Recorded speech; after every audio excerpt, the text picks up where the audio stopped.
Ah, tá bom. Pronto. Boa tarde a todos, a todas e a todos.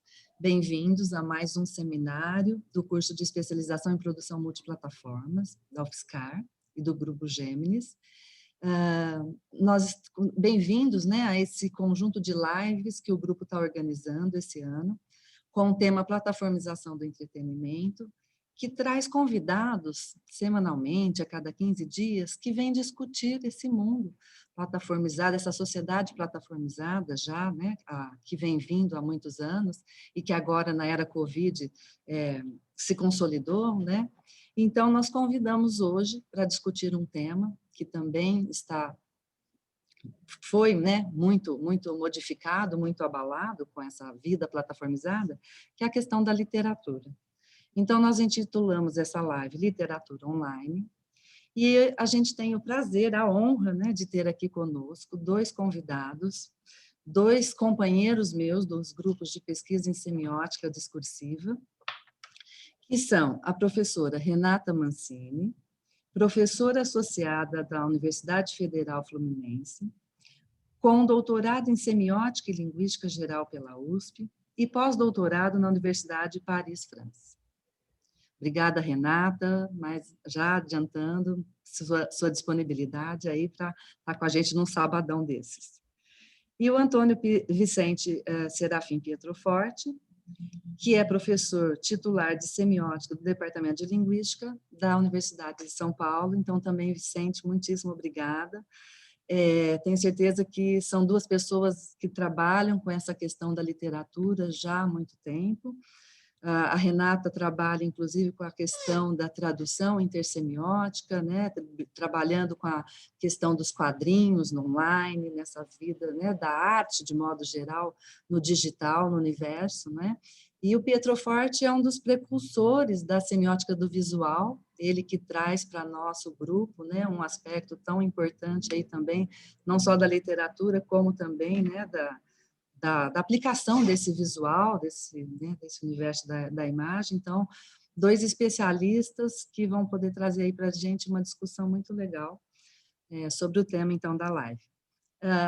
As perguntas podem ser feitas pelo nosso chat, tanto do Facebook quanto aqui da Zoom, tá? A gente planejou assim, cada um deles vai fazer uma apresentação do tema, a partir do seu ponto de vista, e a gente abre para debates, e a ideia mesmo que seja uma apresentação, conversa, para que vocês possam interagir também com a gente, e aproveitar a oportunidade de ter a Renata e o Vicente aqui, tá? E que com certeza vai trazer um crescimento importantíssimo para todos nós. Obrigada, e passo então a palavra para a Renata. Oi, boa tarde a todos. Eu queria começar agradecendo muitíssimo o convite, a Nayá, ao professor João Carlos, a todo o grupo, professor Dário, a todo o grupo responsável aqui por esse encontro, e agradecer especialmente a Nayá por essa oportunidade, e é um prazer estar aqui com você, Nayá, com vocês todos, com o Vicente, que, bom, tanto a Nayá quanto o Vicente são companheiros de percurso já há muito tempo, né, amigos da semiótica e companheiros de discussões e etc., já há tantos anos, né? Então, é um grande prazer poder aqui estar com vocês para essa conversa, né? Então, eu começo... eu organizei a minha fala em duas etapas, assim, sabe? Uma etapa é mais abrangente, é uma etapa mais geral, e a outra, né, a primeira parte, e a outra eu vou falar um pouquinho, mas bem só para apresentar mesmo, só para a gente abrir, né, a discussão sobre poemas digitais e quadrinhos, webcomics, né, também. Então eu vou começar aqui, né, essa primeira parte, né, em que eu digo que, ao invés de tratar questões pontuais, eu começo o debate, então, pensando nesses dois movimentos. Por que eu trouxe duas partes, dois movimentos? É porque eles parecem, num primeiro momento, antagônicos, mas eles não são. Então, por isso que eu quis dividir, porque, assim, o mote da fala, eu acho que tem a ver com o fato de que quando a gente se debruça sobre a complexidade de questões do online, né, nós temos que ter muito claro níveis de análise. Porque, às vezes, os debates e as reflexões que a gente faz, às vezes, ficam um pouco nubladas, exatamente porque a gente começa a misturar níveis de análise. Então, é nesse sentido que a minha fala vai, tá bom? Então, a primeira questão que eu levanto é algo que parece dar um tom geral das trocas em redes sociais, em vários tipos de interações online hoje em dia, que é o que eu estou chamando de estratégia geral de exacerbação sensível, certo? A segunda questão, então, que eu vou abordar, que é como eu estava dizendo, é que devemos ter cuidado com os níveis de análise a partir dos quais tecemos nossas reflexões sobre o online. Às vezes, o que vale para uma análise mais ampla da prática online não necessariamente se espelha no processo de adaptação de uma linguagem consagrada ao ambiente da internet. O que vale para um nível de análise não necessariamente vale para outro. Porque, por exemplo, falamos com muita certeza de que a internet fragmenta e acelera a percepção do usuário, e é verdade mesmo, né? Principalmente se pensarmos na prática geral, quando trabalhamos com várias janelas abertas, assuntos diferentes, um fluxo imenso de informação, né? Simultaneidade de interações em diversas redes sociais, né? Mas essa verdade sobre o ambiente de internet não deve criar um molde pré-formatado para análise daquilo que a gente chama de texto enunciado, de algo mais específico, que pode ter sua lógica específica de adaptação à internet, seguindo um fluxo diferente, né? Então, é nesse sentido. A ideia, então, não podemos abordar, né, a análise das coisas específicas com verdades gerais pré-estabelecidas sobre o online. Acho que esse é o mote principal. Então, eu vou começar com a primeira questão, que é a exacerbação sensível como prática geral do online, que constrói o que eu chamo de retórica do sentir e reagir, que eu acho que é algo completamente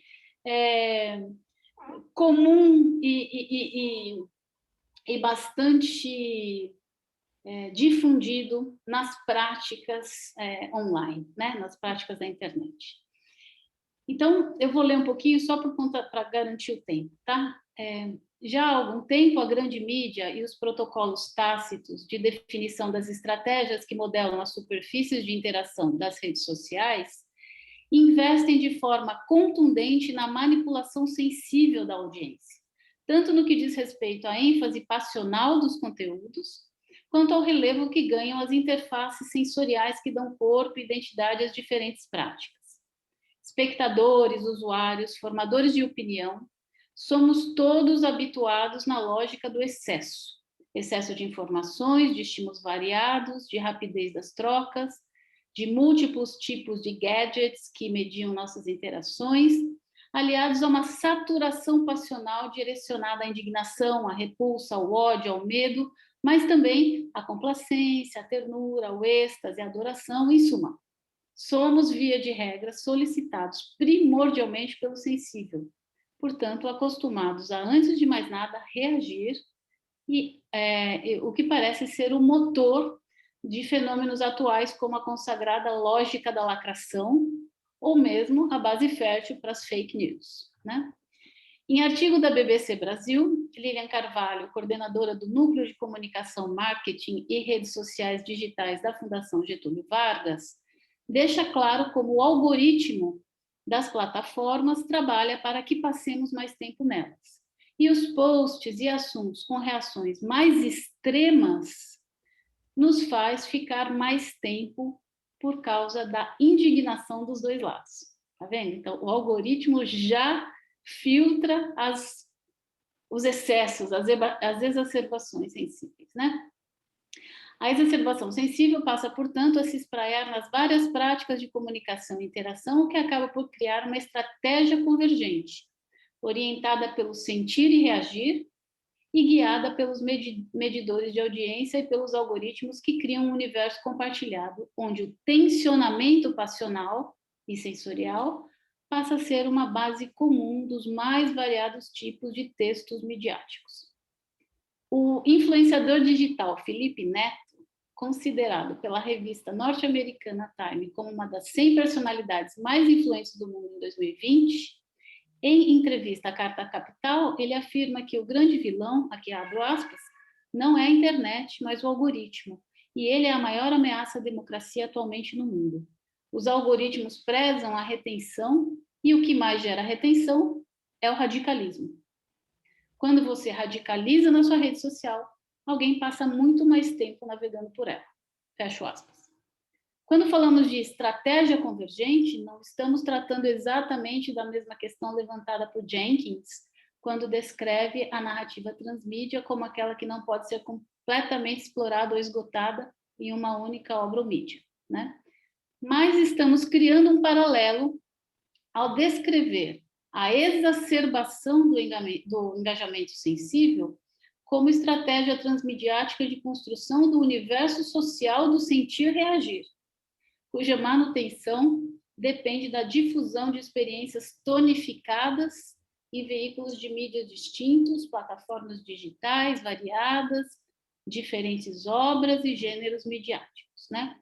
Então, eu vou falar muito rápido, dar uma pincelada só para a gente trazer, né, a questão para o debate. Deixa eu passar. Eu peguei como exemplificação os discursos intolerantes e as fake news rapidamente, só para mostrar essa exacerbação, né?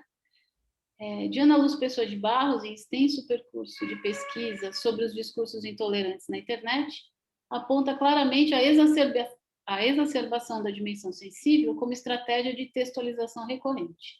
Abro aspas. Os discursos intolerantes em geral e os discursos na internet também em geral caracterizam-se pelo excesso de intensidade, de tensão passional, de extensão de complexidade. Dessa forma, os discursos intolerantes e preconceituosos na internet ampliam esses excessos e constroem as ondas, ou melhor, os tsunamis de ódio de que a imprensa e a sociedade tanto falam nos tempos atuais. Barros chega a traçar o perfil do ator da enunciação pressuposto a essas manifestações, de modo a desenhar um corpo sócio-historicamente determinado, ideologicamente definido e que se apresenta a partir de algumas características comuns. Abro aspas. O ator da enunciação excessivo tem um caráter passional, sem medidas, no exagero, autoritário, corajoso, descortês, deselegante, sem sutileza ou refinamento. Um corpo atabalhoado, descontraído, vigoroso, viril, um tom de voz estridente, acelerado, o do grito. Em matéria à revista The New Yorker, o jornalista Andrew Marantz endossa a visão de que a exacerbação sensível passou a ser uma estratégia geral das redes sociais, ao explicar a razão pela qual o Facebook não busca criar mecanismos de controle mais contundentes contra os discursos extremistas de ódio, porque, abro aspas, o incentivo da empresa é manter as pessoas na plataforma, cuja retórica incendiária tende a gerar uma quantidade desproporcional de engajamento. Fecho aspas. Regina Gomes, professora da UFRJ, define 3 eixos de investigação sobre as fake news, sendo um deles especialmente pertinente para a nossa discussão, pois trata da mobilização dos afetos e das paixões. Ela diz: a ênfase nos excessos, nas intensidades do dizer, o emprego de hipérboles, de expressões intensificadoras, com marcas explícitas de subjetividade. Do ponto de vista aspectual, há sempre a aceleração e a urgência. O emprego da ironia, do sarcasmo, do humor também são constantes. Há também a presença de certas configurações passionais no enunciado, principalmente as paixões malevolentes, medo, raiva, ódio, ressentimento, mas também há paixões benevolentes, adoração, admiração, que aparecem de forma tônica, a depender das personalidades públicas sobre as quais essas paixões recaem. Por seu alto poder de viralização, a grande incidência na dinâmica das trocas das redes sociais os discursos intolerantes e as fake news são exemplos que circunscrevem um modo preponderante de dizer na internet, né? Só estou exemplificando. Há outros, mas dei esses exemplos porque já tem estudos bem construídos, né, sobre eles. Aí eu vou tratar rapidamente de notícias, né? O Muniz Sodré, abro aspas, ele diz assim: estamos passando de uma democracia de opiniões para uma democracia de emoções, diz Muniz Sodré em entrevista ao Observatório de Imprensa em 2016. Já naquele momento, a seu ver, a palavra, seu conteúdo, seria menos importante do que a fricção do contato entre os interlocutores envolvidos, o que traz inequivocamente o afeto para o centro da arena social e da política. Abro aspas de novo. Essa mudança da opinião para a emoção significa que o afeto passa a ser regulador. O afeto passa a ter uma dimensão política que ainda não sabemos bem avaliar. Já engajados na atmosfera passional que colore as trocas na internet, o jornalismo e o telejornalismo também embarcam na estratégia da sensibilização da adesão do espectador pelos afetos. Abro aspas. Persuadir, emocionar, abrir os canais lacrimais do interlocutor por meio do apelo desabrido à banalidade são recursos centrais da retórica propagandística aperfeiçoada pela publicidade e pelo marketing de hoje. A diferença para com o passado é que agora, sob a égide da mídia, o sismógrafo também produz abalo sísmico. Ou seja, a mídia não se define como mero instrumento de registro de uma realidade, e sim como dispositivo de produção de um certo tipo de realidade espetacularizada, isto é, primordialmente produzida para a excitação e gozo dos sentidos. Com a mídia, o sismógrafo e o sismo são a mesma coisa. A preponderância da intensificação dos afetos, de um modo de dizer passional da grande mídia, de uma voz tonificada pelo excesso, nos faz perguntar até se estaria vindo uma aproximação da imprensa dita séria e da sensacionalista. Bom, fica aí né? Estariam os dois estilos rumando para uma aproximação, isto é, convergindo para uma voz geral que grita, né? Pelo menos na internet é o que parece. E, por fim, o que eu proponho, mas eu proponho um artigo mais detalhado, mais semiótico, né? Que esteja havendo dentro de uma dispersão figurativa dos diferentes ambientes do online, haja uma convergência figural, né? Isso é só para os semiotistas, para o semiotiquês, né? Mas, de todo modo, dá para entender muito facilmente, porque a ideia é que os diferentes expedientes de textualização implicados em cada um dos discursos analisados brevemente convergem para uma estratégia comum de construção de um tensionamento, um recrudescimento sensível que faz o enunciatário sofrer seu impacto e reagir a ele. A prevalência do impacto, dos conteúdos tonificados, do modo hiperbólico de interagir nas trocas das redes sociais e na maneira como a grande mídia nos mostra os fatos, acaba por sedimentar um modo reiterado de enunciar que se espraia em várias práticas comunicacionais e cristaliza um estilo exorbitante de dizer, que, por sua vez, tem como contrapartida um estilo reativo de interpretar, né? As diferentes práticas convergem para uma mesma cena de embate, cuja força persuasiva é medida pelo imediatismo, pelo impacto sensível do modo de argumentar. Daí a importância retórica da estratégia, né? As práticas se ajustam a uma estratégia convergente que cria o hábito da exaltação dos afetos, da troca tonificada, que passa a ser a base sensível das expectativas que governam as trocas comunicacionais na internet, né? Em suma, essas práticas de grande penetração se ajustam umas às outras e convergem, desse ponto de vista que eu chamo de figural, a uma estratégia comum de exacerbação sensível. Então, isso é um movimento que eu estou dizendo, que eu aqui estou trazendo, né, como sendo um movimento geral. Se a gente pensar na internet como uma prática geral, a gente vê esse movimento de tonificação, né, das trocas. Agora, quando a gente vai pensar, então, agora, do ponto de vista de objetos de análise específicos, quando eles vão migrar para a internet, a gente não pode já embarcar nessa lógica geral, né? A gente tem que ir na minúcia das implicações que estão por detrás dessa adaptação do objeto ao ambiente da internet, né? Então, aqui eu vou falar muito rapidamente, eu vou até colocar aqui um slide. Espera aí, deixa eu ver se eu... E agora eu não estou achando ele. Tá? Achei.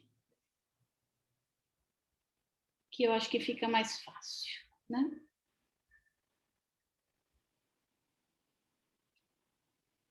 Tá.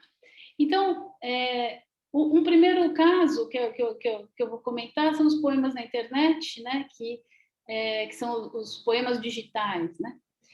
A Regina Gomes, que vai vir falar então aqui para vocês em outro momento, ela tem vários trabalhos sobre isso, e eu vou falar rapidamente de algumas coisas, embora ela não cite todos esses elementos para tecer o mesmo argumento que eu vou tecer, eu trago porque eu vi um paralelismo entre algumas questões que ela descreve, né,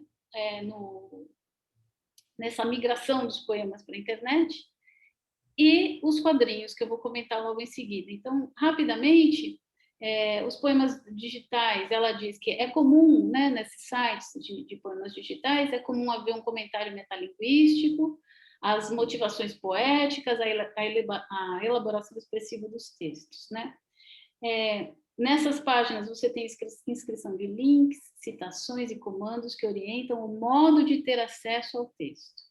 A navegação por links ou a passagem por um menu de navegação para auxiliar o leitor a mover-se na tela e, obviamente, a interação com o mouse, né? Clicar, arrastar, passar, sinalizador sobre os elementos icônicos ou gráficos, são elementos daquilo que eu chamo de imperativo da interação, né? Você tem que passar por esses elementos quando você passa a interagir com esses tipos de texto na internet. Então, a ideia aqui, agora eu vou falar dos quadrinhos, mas deixa eu já passar a ideia geral, para vocês já me seguirem entendendo onde eu quero chegar. É que quando você vai pensar na migração desses textos consagrados, ou de linguagens consagradas para a internet, há essa interface, né, da interatividade da internet acaba desacelerando essa relação sensível do leitor, do usuário, etc., com a obra, né? Ao contrário do que a gente pensaria quando a gente pensa nessa a internet é aceleração e etc., né? Exacerbação sensível e tudo mais, como eu falei, no geral, quando a gente pensa a prática de modo geral, mas quando a gente vai pensar especificamente num objeto que tem que se adaptar a esse novo formato, em geral, suas características são desaceleradas exatamente por conta desse imperativo, né, que se coloca dessa interface, né? Então, eu vou comentar um pouquinho sobre isso, um pouquinho melhor, no caso dos quadrinhos, que não deixa de ser literatura, não é mesmo? E daí eu termino, tá? Então, rapidamente, né, os quadrinhos, a linguagem dos quadrinhos é criada e cristalizada no suporte do papel. Inicialmente foram veiculados em jornais, na forma de charges, caricaturas, tirinhas, HQs, né? Eles são produtos, as HQs são produtos editoriais autônomos, né? E aí uma coisa que eu me perguntei quando eu comecei a fazer essa pesquisa foi, poxa, por que na internet os quadrinhos não mudam tanto? Por que eles não assumem características de linguagem mesmo, né, na internet? Por que eles ficam tão parecidos, né? Então, vamos lá. O grande impacto da internet sobre o processo de distribuição e das criações quadrinísticas, isso acho que ninguém discute, tá certo? É uma grande vitrine, muita gente que antes não tinha como ser conhecido passa a circular, né? Então, nesse sentido, como eu estou dizendo, no nível da prática, a internet revolucionou o mundo dos quadrinhos, né? Porque exatamente dá visibilidade há algumas práticas autorais, há autores, né? O podcast está todo. A internet, mas a internet teve pouca influência do ponto de vista disso que eu chamo de assim, incorporação de características da linguagem, né? Então, vamos lá. Eu vou, então, muito rapidamente, pensar, a partir de noções semióticas bem breves, assim, a gente vai mapear rapidamente alguns elementos constitutivos da linguagem dos quadrinhos, para depois a gente poder refletir como esses elementos se adaptaram às coerções do ambiente da internet, né? Então, os webcomics, né, eles têm esse desafio de equilibrar entre as coerções da linguagem dos quadrinhos e as coerções do modo de interação que é inerente à internet, né? Então, rapidamente, quais são as características, assim, bem superficialmente, só para a gente começar mesmo o diálogo, né? Balões e onomatopeias, né, caracterizam a linguagem dos quadrinhos. A articulação entre verbal e visual, você tem simultaneamente um conteúdo verbalmente manifestado, articulado a um conteúdo visualmente manifestado, então, portanto, há uma simultaneidade de conteúdos aí agindo, né? O quadro em si, ele é um elemento de aceleração, né? Porque a captura em quadros do fluxo há uma captura em quadros do fluxo de ações. O quadro confere identidade às histórias em quadrinhos e acumula funções na organização das narrativas quadrinizadas. O requadro, né, aquele contorno, ele pode receber vários investimentos de sentido, tanto que tem a linguagem do requadro, né, que agrega camadas de leituras, né, segundo o Will Weisner, né? Então, tudo que eu estou dizendo é que você tem uma sobreposição de elementos de sentido que vão caracterizando a linguagem dos quadrinhos e caracterizando, então, seu modo ágil, né, de leitura, né? Então, a quantidade utilizada de quadros e o modo de distribuí-los espacialmente, diferentes tamanhos e formatos, né? Os quadros dividem ou não a página em um variado número de ações e guiam o sentido e a sequencialidade ou a ruptura da leitura. Há a possibilidade de escolha das características formais dos traços dos requadros, né? Podem ser espessos ou finos, angulosos, sinuosos, gestuais, geométricos, né? Uso não de cores. Então, são muitos elementos que caracterizam, né? Aqui eu dou rapidamente um exemplo, né, de como cores e tipo de traço pode dar um sentido a mais, né? Na leitura, e tudo posto simultaneamente. Essa é a questão, né? Então, alguns efeitos rápidos: sequencialidade ou confusão, deslocamento temporal, como no caso do uso da linha sinuosa ou ondulada do requadro, né? Comumente aceito como marcador de tempo passado ou flashback. A ausência do requadro pode marcar um espaço ilimitado ou uma atemporalidade, a coexistência ou sobreposição de momentos de referência temporais no mesmo quadro, relações simbólicas entre o traçado do requadro e um certo clima emocional, né? Por exemplo, o requadro de formas pontiagudas pode indicar o humor mais exaltado, né? Enquanto formas mais arredondadas estarão associadas a uma fala mais suave. Enfim, são muitas informações ao mesmo tempo que caracterizam essa agilidade da leitura, né? Os exercícios de catálise, né, que são as explicitações dos elementos elípticos, né? Então, o requadro, ele mostra etapas, e o preenchimento daquilo que vem entre as etapas fica a cargo do leitor. Isso também a gente entende como um acelerador de conteúdo, né? Então, aqui só para dar exemplo, né, de um que segue sequencialmente. Aqui você já tem diferentes... para você montar essa sequência, já tem pontos de organização diferentes. Aqui, por exemplo, só para dar uma exemplificação de diferentes momentos temporais agrupados no mesmo quadro, tá certo? Então, e aqui você tem tempo e espaço, tempos e espaços diferentes agrupados no mesmo quadro, né? Então, são características da linguagem que conferem isso que eu estou chamando de elan da rapidez, e que a gente pode entender como sendo essa agilidade, já tem uma agilidade de leitura inerente à linguagem, tá certo? É essa questão que eu queria configurar para dizer, né, que isso estabelece um leitor habituado a essa leitura ágil, e daí o imperativo da interatividade na internet desacelera o elan da rapidez dos quadrinhos, né? E por isso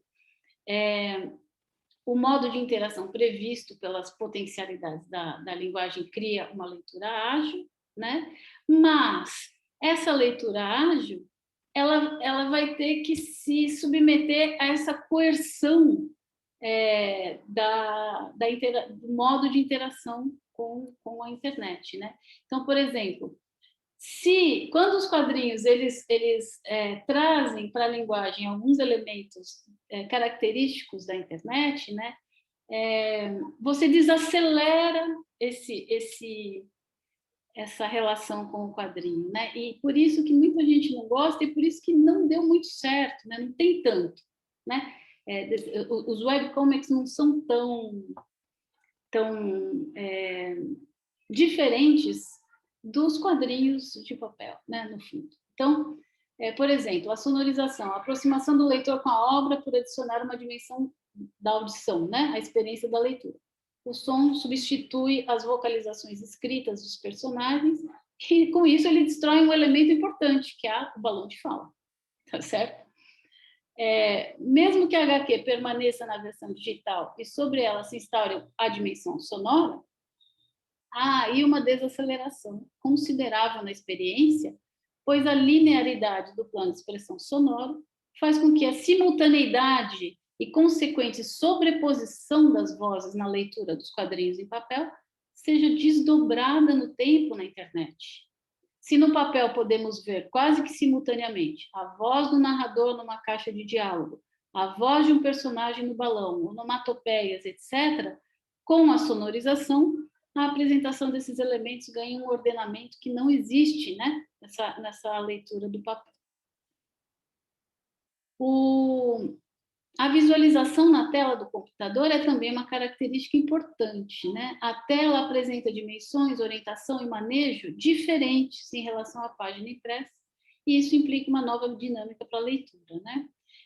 O que eu quero dizer aqui é que, por exemplo, há que se considerar o fato de que, para avançar na história, você tem que passar por uma barra de rolagem, né?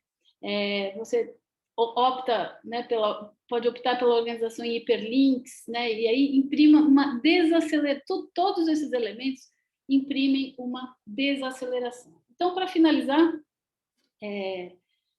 o que eu quero dizer é que o imperativo da interatividade na internet desacelera o elan da rapidez dos quadrinhos, né? Na internet, por conta desse imperativo que a caracteriza, né? O papel, então, da internet passa a ser o de vitrine, que fomenta a circulação e a produção ampla do mercado dos quadrinhos, né? Mas, do ponto de vista da linguagem, ela desacelera. Então, era isso que eu queria... Deixa eu parar de mostrar.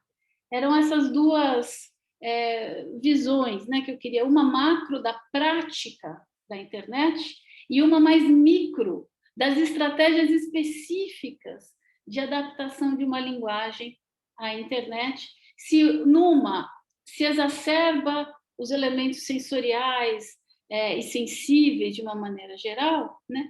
Nessa outra, é o contrário, você desacelera, você destonifica a coisa, tá certo? Então, eram esses dois movimentos que eu queria trazer para vocês, para a gente iniciar um debate. Eu falei meus 30 minutos aí, então eu passo a palavra para vocês agora e depois a gente conversa um pouco mais. Muito obrigada.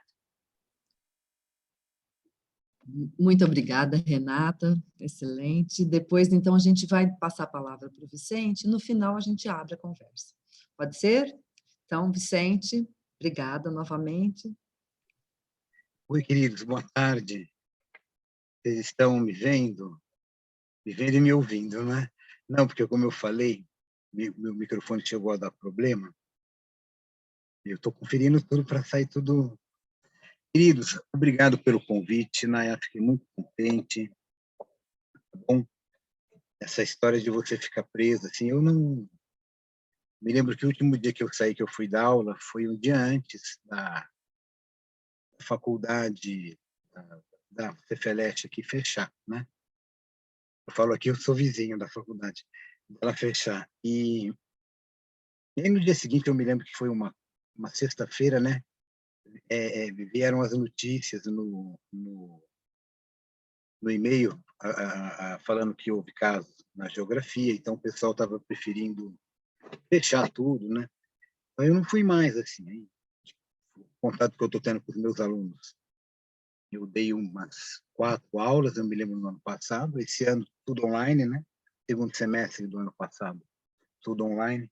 Então, essas lives, assim, opa, eu passo na frente da câmera, minha imagem sai. Enfim, essas lives, elas emitiram, assim, de um marasmo de ficar muito enterrado em leitura, assistindo vídeo, né? E, enfim, né? É uma forma de ver os amigos, mesmo que de uma forma distante. Eu creio que isso continuará quando a pandemia acabar. Não é que o nosso mundo vai ser um mundo somente virtual, não é? Longe disso. Mas eu acho que certas coisas, como uma live como essa daqui, né? Eu estou aqui em São Paulo, não é? Eu acho que num fim de semana eu acho uma boa ideia, sabe? E reuniões de conselho, departamento, né? Tudo aquilo você pode fazer por aqui, né?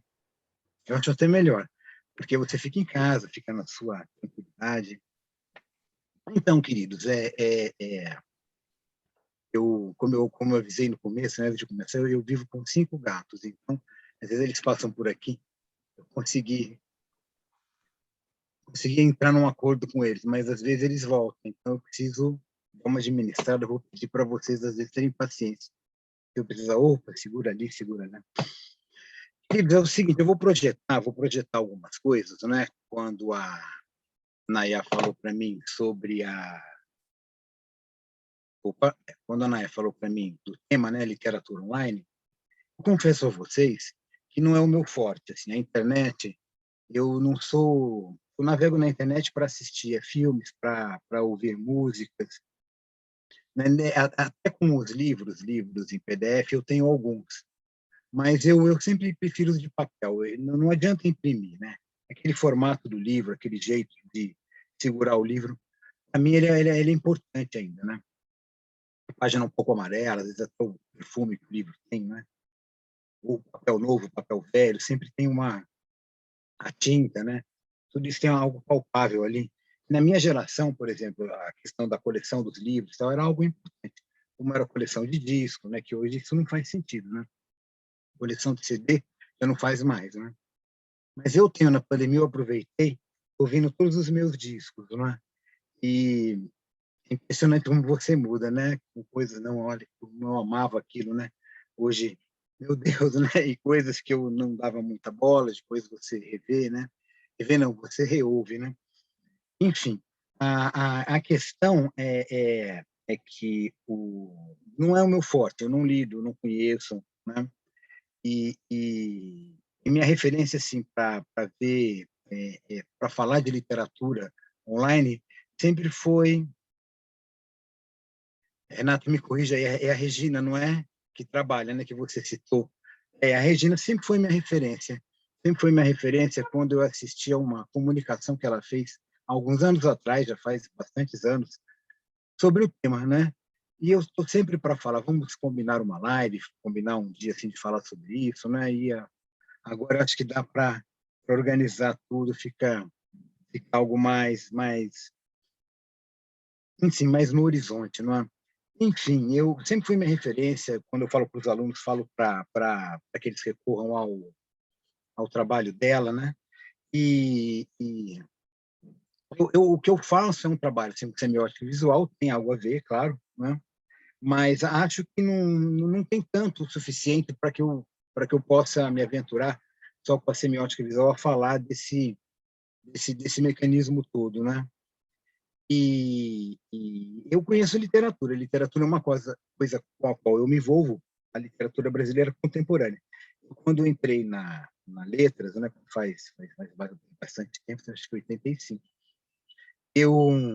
A minha intenção, a primeira intenção era... A minha imagem está assim, às vezes, acho que é daqui. Enfim, vou continuar. Qualquer coisa, vocês me avisam, por favor. Né? Era estudar literatura brasileira, linguística, para mim não era um horizonte. Eu não sabia o que era linguística. E como a maioria das pessoas que entram na faculdade, elas não têm muito essa noção. Né? Semiótica, alguns até têm, por causa da poesia concreta, ou pelo Spinatari, né? Pelos concretistas, enfim, pelo Peirce, acaba alguma informação há, mas de linguística é quase nada, né? Quase nada. E aí eu acabei me apaixonando pela linguística e a literatura sempre esteve no meu horizonte, né? Então, atualmente, assim, né? Além de conhecer assim, ser um ávido leitor da literatura brasileira, assim, de todas as épocas, né? Barroco, assim, por exemplo, eu li a obra completa do Alvarenga Peixoto, poucas pessoas leram. Poucas pessoas têm. Alvarenga Peixoto, até como é que chama, Cláudio Manuel da Costa, o Tomás Antônio Gonzaga, até esse pessoal que não é tão lido, né? O pessoal geralmente da época colonial prefere ler o Gregório também li, né? Antônio Vieira, fora os românticos. Me lembro que na faculdade eu li a obra completa do José de Alencar, né? E sou apaixonado pela obra do Alencar, assim, até hoje sou um defensor dele. Ele muita coisa, assim, até hoje no meu horizonte, né? Eu leio, né? Mantenho essas leituras. E poesia também, né? Leio bastante, aprecio muito a poesia em língua portuguesa, gosto, sobretudo, da brasileira. E produzo livros, né? Eu ajudo na produção de autores da literatura brasileira contemporânea, me envolvo com esse pessoal, né? Participo de lives, de projetos. Eu conheço muita gente, então eu recebo muitos livros. Olha, novamente são os livros. São todas as pessoas que transitam de um modo ou outro na internet, né? E nesse trânsito, muitos deles eu conheci online. Mas foi assim, foi de ler uma poesia que estava online, né? E é sobre isso que eu queria refletir com vocês, né? Sobre essa questão, que é sobre isso eu consigo falar um pouco mais. Vou fazer uma projeção agora. Vamos ver se eu consigo lá pegar o slide. Vou colocar aqui, ó. E vocês vão me dizer se está aparecendo. Apareceu? Sim. Então vamos lá. Eu tenho nome literatura online, né? Aí a gente tem esse vício, eu fiz como se fosse um quadro negro, né? Se morrer um quadro negro, a gente tem a nossa lousa. Aqui aparece o meu cursor, né? Ele acaba sendo o dedo que aponta, né? Eu coloquei DL por causa do linguística, mas no DLCV eu também tenho atuado no curso de escrita criativa, né? Então esse é um outro vínculo que eu tenho com a literatura, né? A gente tem um curso lá nos estudos comparados de literatura de língua portuguesa, uma área de escrita criativa, né? De criação literária, né? Isso a gente fala depois, é uma outra história, né? Quer dizer, aí foge bastante do tema. Mas só para mostrar assim, o interesse que eu tenho na questão da literatura, assim, como eu acabei assim agora assim, depois de algum tempo lidando quase exclusivamente com semiótica, acabei me dividindo, né? Vejam, então, eu encontrei um dia um livro desses, da editora Ubu, se eu não me engano. Chama O Meio é a Massagem, né? Vocês que estudam comunicação, claro, conhecem o Marshall McLuhan, né? A hora que eu peguei o livro nas mãos, eu confundi meio, percebi, o meio é a mensagem, né? Mas não, né? Ele mudou, é a massagem mesmo. É um livro muito significativo, dele e é com o Quentin Fiori. Eu queria começar a conversar com vocês falando sobre isso, sobre esse processo intersemiótico aí que a gente tem com as mídias, né? Esse livro aí, quando você pega ele na estante, o seu livro, o seu dedo, assim, o seu polegar, né? Ele vai em cima desse polegar que está aí, né? Então é interessante na linguagem, assim, a imersão que ele faz você em cima do livro, né? Quer dizer, o seu dedo, ele está ali, é um espelho, né? Ele vira uma imagem, você entra naquela mídia, né? Qual é o processo que está se passando aí com você, não é? Porque, então, quer dizer, veja, não é só uma imagem visual, não é? ela talvez seja, ela é por meio dela que você encaminha, né, uma enunciação, mas essa enunciação, esse próprio dedo que se coloca aí, né, ele se constrói, né, na hora que você pega esse livro, né, aí que não é só a imagem, né, é a ação de pegar, né, pegar essa imagem, né? Então, veja, é algo que vai além do visual, não é? Olha ali, né? No meio do livro, não é? O livro é longo, é cheio de imagens, não é? Esse livro é da década de 60. Ele faz essa reflexão, olha, somos totalmente questionados por todos os meios. Eles são tão abrangentes em suas implicações pessoais, políticas, econômicas, estéticas, psicológicas, morais, éticas e sociais, que não deixam nenhuma parte nossa intacta, inatingida, inalterada. O meio é a massagem. Nenhum entendimento da mudança social e cultural é possível sem saber de que forma as mídias operam como um ambiente. Então, ele está discutindo essa questão, né, da interação, né? Então, ele começa lá, todas as mídias são extensões de alguma faculdade humana, psíquica ou física. Aí, do outro lado do livro, você tem essa imagem, né? Você pode reconhecer, esse é o dedo mínimo de um pé, né? E aí continua, ele vai, você abre o livro, ele vai passando, então você vai ter uma transformação aqui, né? Tem esse objeto circular, veja, e aparece essa imagem aqui, a roda, a próxima página, é uma extensão do pé. O livro, aí os seus dedos voltam, ele lembra você, né? A página, né? E faz uma anáfora. Você está lá, você remete ao que foi dito antes. É uma extensão do olho, né? A roupa é uma extensão da pele. Os circuitos elétricos, uma extensão do sistema nervoso central. As mídias, alterando o ambiente, evocam em nós relações únicas de percepção sensorial. A extensão de qualquer dos sentidos altera a maneira como pensamos e agimos, a maneira como percebemos o mundo. Quando essas relações mudam, os homens mudam. E aí a próxima página você espera, né? Ele continua com a reflexão, evidentemente, mas olha só. Parece essa imagem aí, né? Agora vamos falar das provas, disse o rei, depois da sentença. Não, disse a rainha. Primeiro a sentença, depois as provas. Não faz sentido, gritou Alice, tão alto que todo mundo deu um pulo. A ideia de a sentença vir primeiro, né? Veja só, né? A discussão que ele está fazendo, não é? Como essa imagem, isso vai se relacionando com tudo que ele foi. Não vou resolver questão, não vou fazer essa análise, né? Então, para a gente começar a fazer a discussão, né? Então, o nosso um ponto de partida, né? Do qual eu tô me situando para a gente discutir essas questões, né? Extensão do sistema nervoso central, né? A questão de que os homens mudam, né? Que mídia é essa, né? Que nos joga nesse mundo imaginário, né? Que esse tempo real, né? Esse espaço, né? É aquilo que o Eduardo Kac, né? Agora estou me lembrando, chamava de telepresença, né? Isso era uma forma de arte, né? Na década de 70, 80, quando começou a existir a videoarte. O Eduardo Kac é aquele do coelho fosforescente, né? Também da bioarte, né? Então vocês veem que como que isso tá avançado, não é? E às vezes a gente não se dá conta, não é?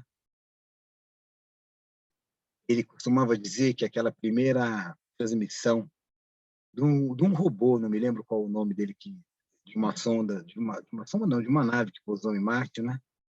E ele transmitiu em tempo real, né, o que estava acontecendo em Marte, né, para uma televisão, né? Não era para um computador. Televisão das digitubos, né? Ó, sempre que a gente tem uma mídia antiga, né, e uma mídia nova, e elas vão se alternando, claro, não vai nem entrar na explicação assim do porquê, né, tal. Vamos partir dessa questão de que elas vão se sobrepondo, umas se substituindo às outras, elas vão se modificando, né? Uma coisa que é comum, né, que a gente vai começar a tentar investigar esse circuito elétrico, como essa extensão possa se dar, talvez pensar nisso, não é? Como é que uma mídia nova se apropria das mídias antigas, né? Então, eu queria dar dois exemplos, só para a gente começar a conversar, né, sobre o teatro e o cinema e o livro, né, e a tela do computador. Aí a gente chegamos na literatura. Olha, essa imagem aí, essa daqui, acho que é o Templo de Moloque, é de 1914, é dos primeiros filmes, dos primeiros longa-metragens. É de Giovanni Pastroni. Só pode ser um filme italiano, né? Com todo esse cenário grandiloquente, né? Isso é algo do teatro. Quando você assiste às óperas, não é? Elas têm esses cenários assim, não a ópera contemporânea, que às vezes não há nem cenário, né? Às vezes não é nem o cantor, você tem lá um robô, não é? Tem uma ópera que acho que é a ópera dos robôs. É um francês que fez, agora não me falha a memória, mas enfim, se não tem nenhum cantor, tem o ator, né? É uma outra figura que está ali. Aqui, né? Então, um cenário típico de teatro, né? O cinema, aquela forma de atuação, né?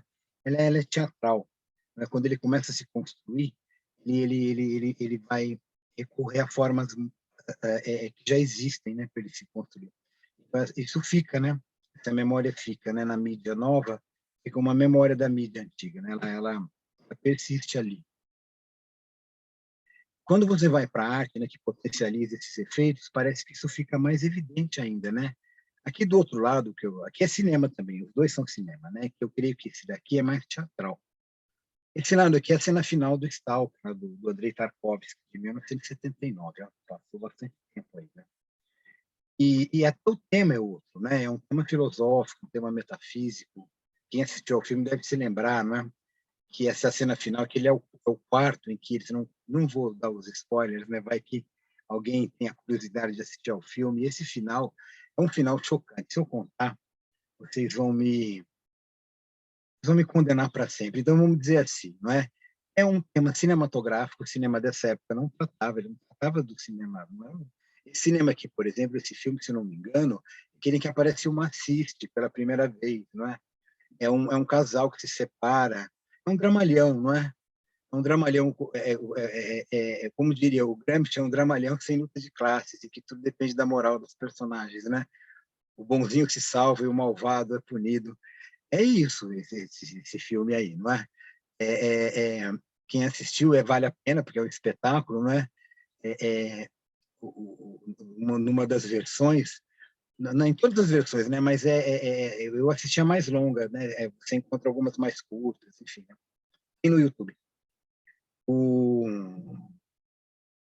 Uma moça, me parece que ela foge de Pompeia. Eles vão parar no templo de Moloque.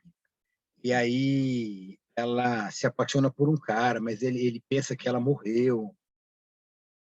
E no fim eles se encontram. Esse daí, o spoiler é o banal, né? Agora o do Tarkovsky não é? É um filme da União Soviética, da extinta União Soviética. Supõe-se que o meteoro é tirado de uma ficção científica, né? Supõe-se que o meteoro caíra lá numa região.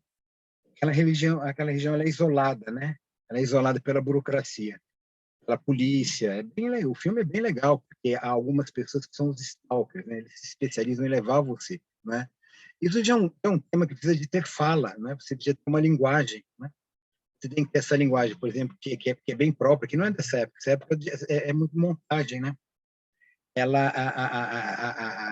Esse momento aqui é o momento da sequência, e você tem os vários planos e o silêncio, não é? O som, não é, das águas que vão caindo aqui, a música que vai se colocando, né? Essa cena final não há música, se não me engano, só a água caindo, né? Aí você tem esse momento aí muito singular. Esses daqui são as personagens, são as pessoas que pagam o Stalker para levá-los até esse lugar. Supõe que realizaria o seu desejo, né? Olha a questão que ele coloca, né? Não é um dramalhão sem luta de classes, né? Em que o que importa, que a moral importa, né? Aqui não, né? Veja, é uma discussão bem mais sofisticada, né? Enfim, né? Sugiro que vocês assistam ao filme, porque é um filme fantástico. Vamos para o livro agora, né? Vamos para o pessoal da vanguarda, que é o pessoal que mexeu no livro, e isso ajuda a gente, né? O Augusto de Campos, lá nesse livro aí, o Viva Vaia, né? Esse é o livro que reúne a poesia dele de 49 a 79. Ele não é de 49, né? Claro, ele é de 79. Eu não tenho a data precisa, eu devia ter olhado, né? mas agora me fugiu verificar a data. Mas aí do lado tem o esquema do poema, como o poema é colocado na exposição, né? Poema Viva Vaia. Você vê que diferença, né? Como esse daqui, a mídia, como ele mexe em você, né? Qual é a massagem que ele te faz, não é? Por onde ele te entra, né? Pelos seus olhos, mas você dá uma volta em torno dele, né? Dependendo de como você olha, né? Isso que está vazado, ele é preenchido, né? Por espaços, não é? Como fica nesse Viva Vaia. Se você é uma criança, né? Você consegue entrar aqui dentro, né? Ou se você tiver a cara de pau, né? De sair engatinhando, você tem uma interação com o poema que é bastante singular, muito diferente da do livro. O livro é totalmente diferente. A semiótica do livro é outra. Então, porque a questão visual, você até consegue, não é? Chegar a uma questão de formas, de cor, né? Mas essa interação, né? Como ela fica, né? Essa questão, por exemplo, desse tato, né? Esse segurar o livro que o McLuhan tá brincando lá no meio, brincando não, né? Ele está te provocando para o meio e a massagem, né? Então, esse daí é um exemplo, né? Que vem ao encontro dos exemplos da Regina. Olha, dá uma olhada lá. Esse é o livro não é do Augusto de Campos também, né? O Augusto ele mexeu, né?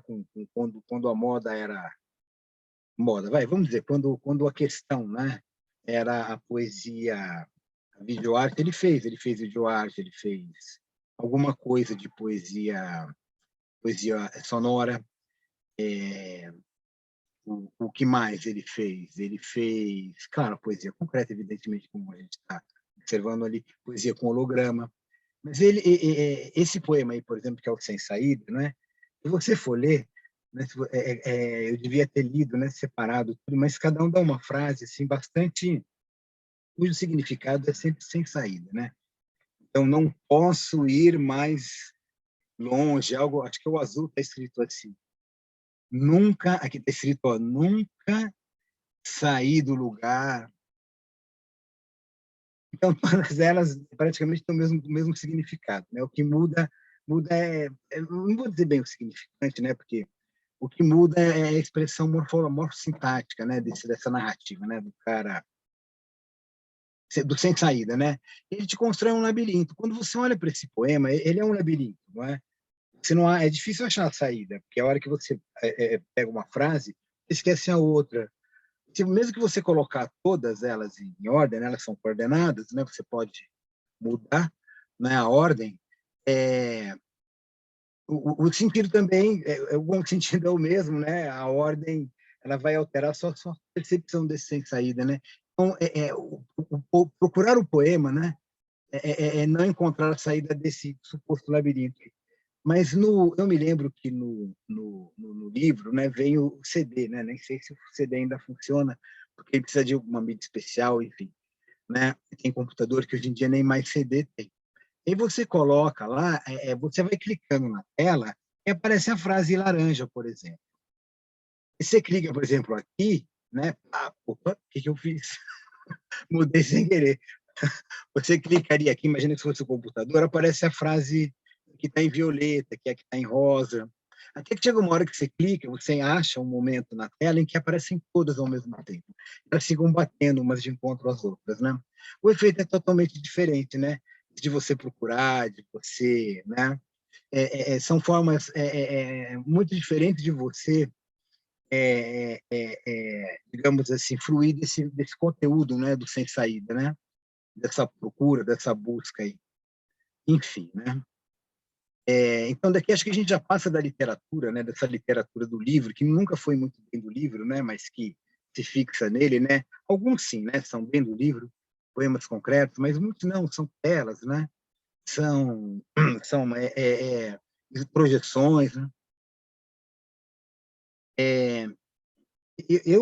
Durante um tempo, assim, eu fui atrás disso que o pessoal chama New Media Art, que são as artes feitas para o computador.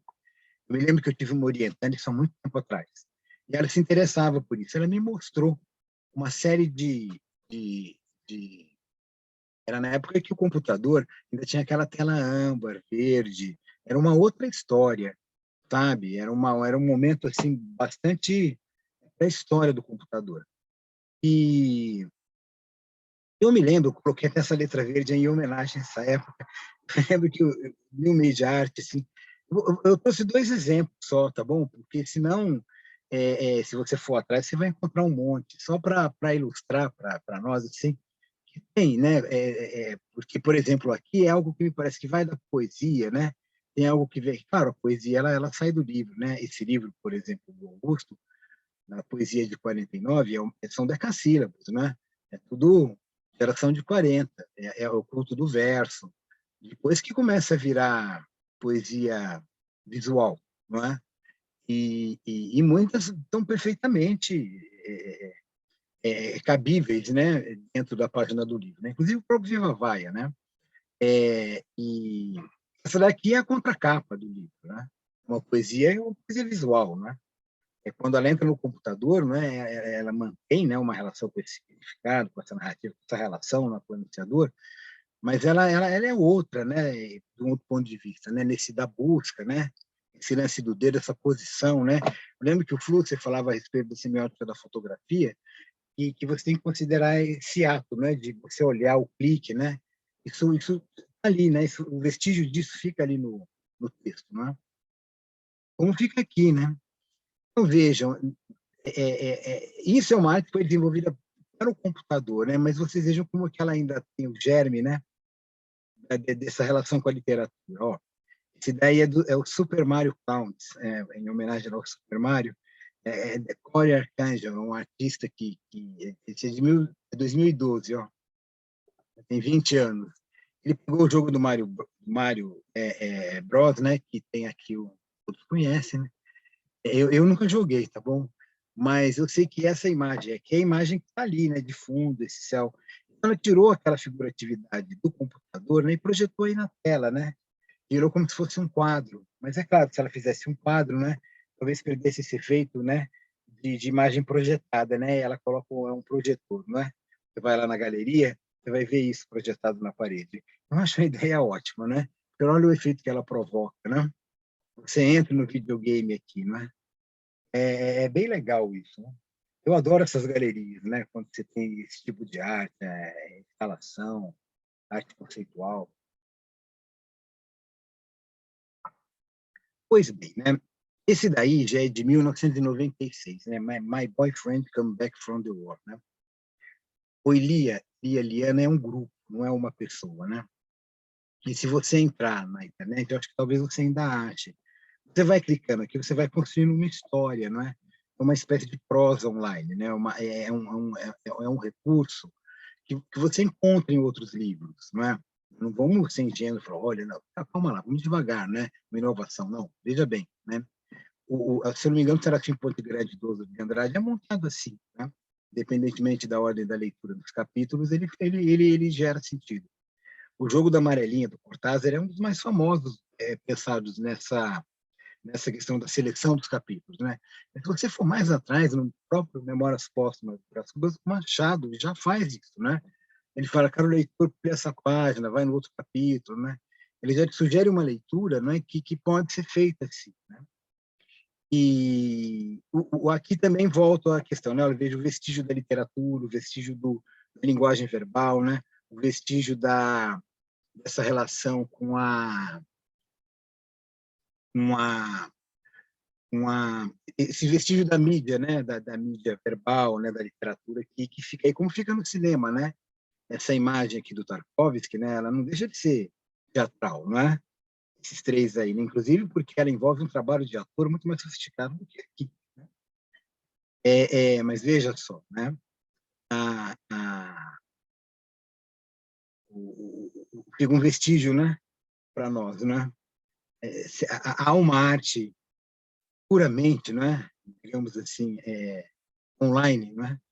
O que seria uma literatura online, né? Como é que esse vestígio, né, fica ou se não como vestígio, como algo constitutivo, né? Como é que ele se coloca, não é? O que ele faz com você aqui, né?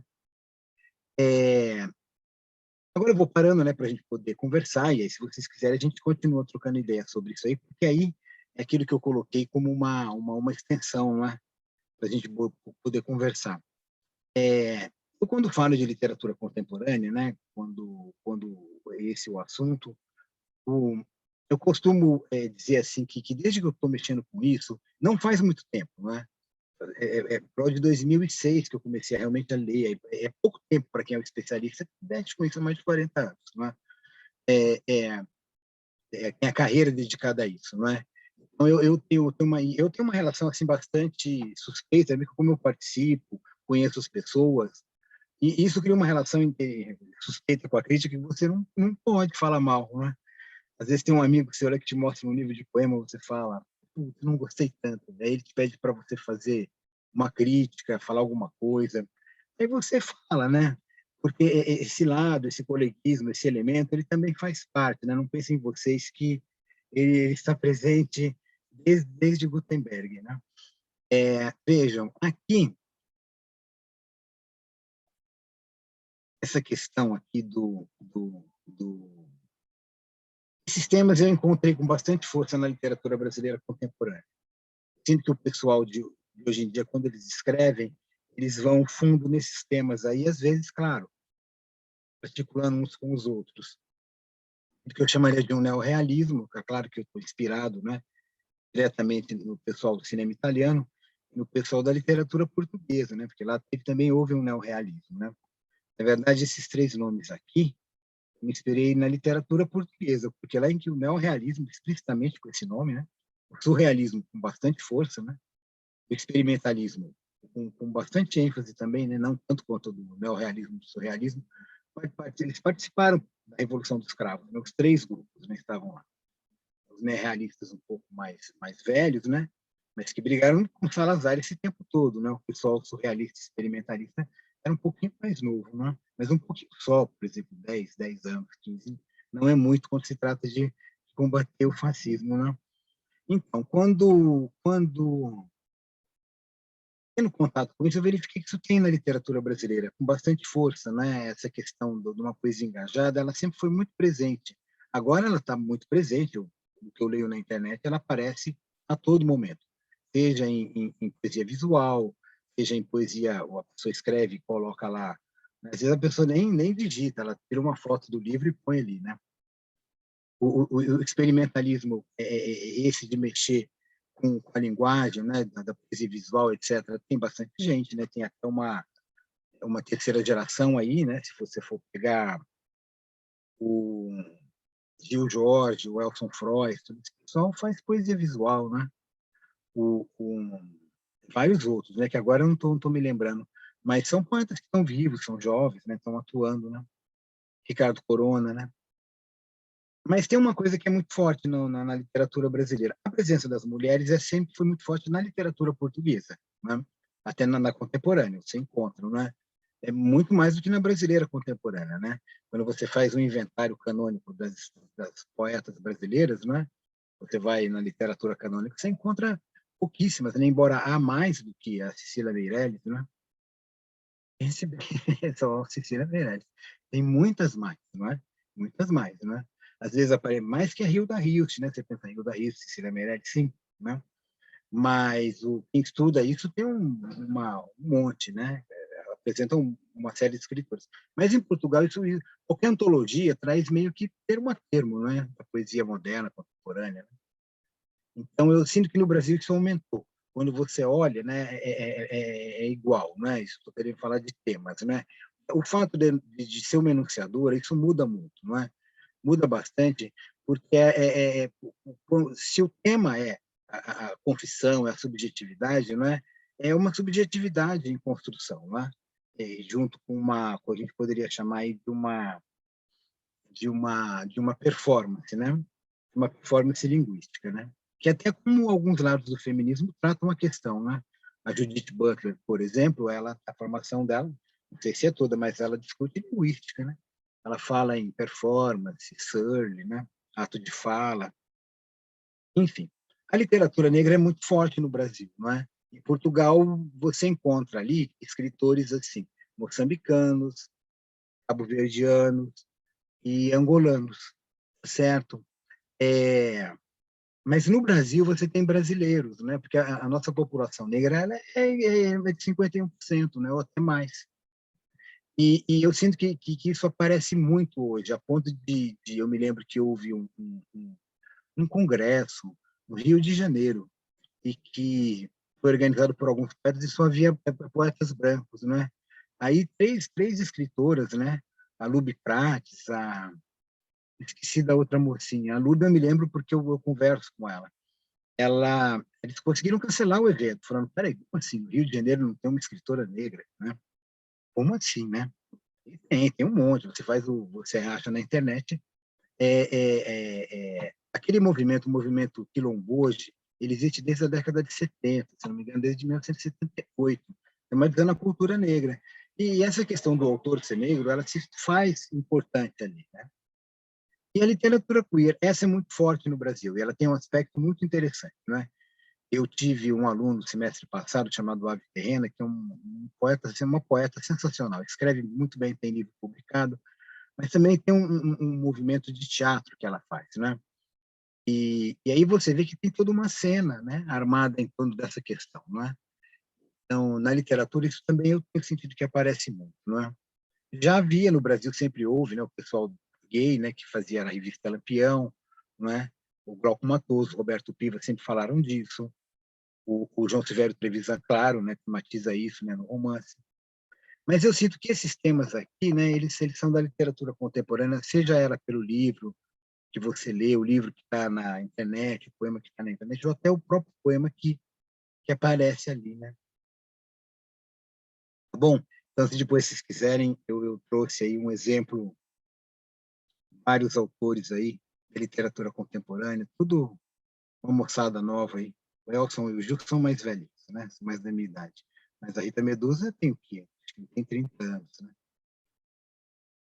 O Amador Ribeiro é da nossa cidade, né? Professor, assim, lá da Paraíba, é aposentado.